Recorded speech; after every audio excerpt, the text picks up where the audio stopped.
आई vitamin E के अद्भुत फायदा के बारे में बात कइल जाए। विटामिन ई आपके शरीर के कोशिका के फ्री रेडिकल्स के चलते होखे वाला नुकसान से बचावेला। फ्री रेडिकल्स हानिकारक अणु ह जवन की आपके शरीर के कोशिका अवुरी ऊतक के नुकसान पहुंचा सकता, अवुरी आपके बीमार भी कर सकता। विटामिन ई ए फ्री रेडिकल्स से लड़ेला, अवुरी आपके कोशिका के सुरक्षित अवुरी स्वस्थ राखेला। ई रौरा देह खातिर अंगरक्षक के काम करेला।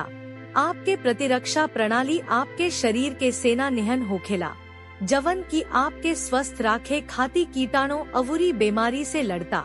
विटामिन ई आपके प्रतिरक्षा कोशिका के बढ़िया से काम करे में मदद करेला, जवना से आपके शरीर सर्दी, फ्लू अवुरी गंभीर बीमारी से लड़ सकता। शोध के मुताबिक यदि आपके पर्याप्त मात्रा में विटामिन ई नहीं खे मिलत त आप ज्यादा बीमार हो सकता नहीं। विटामिन ई उम्र से जुड़ल आँख के समस्या जैसे उम्र से जुड़ल मैक्युलर डिजेनरेशन अवुरी मोतियाबिंद के संभावना के कम करेला। ऐसे आपके आहार में विटामिन ई से भरपूर चीज जैसे बादाम, पालक अवुरी मूंगफली के शामिल करे के हुई।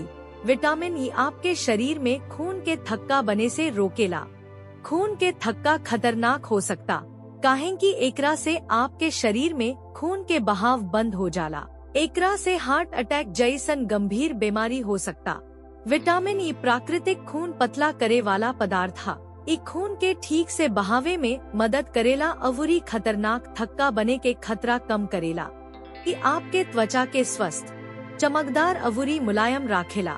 एकरा अलावे विटामिन ई सूखल त्वचा के नमी देवेला, अवुरी धूप से झुलसे से होखे वाला जलन अवुरी खुजली से राहत देवे में भी मदद करेला। अगर रौरा चाहत बानी त एकर इस्तेमाल क्रीम भा कैप्सूल के रूप में कर सकेनी। एकरा अलावे विटामिन ई सूखल त्वचा के नमी देवेला, अवुरी धूप से होखे वाला जलन अवुरी खुजली से राहत देवे में भी मदद करेला। विटामिन ई से भरपूर खाद्य पदार्थ के बारे में जाने खातिर हमार अगला वीडियो देखी। अगर वीडियो अच्छा लागल त लाइक, शेयर और सब्सक्राइब करे के मत भूली।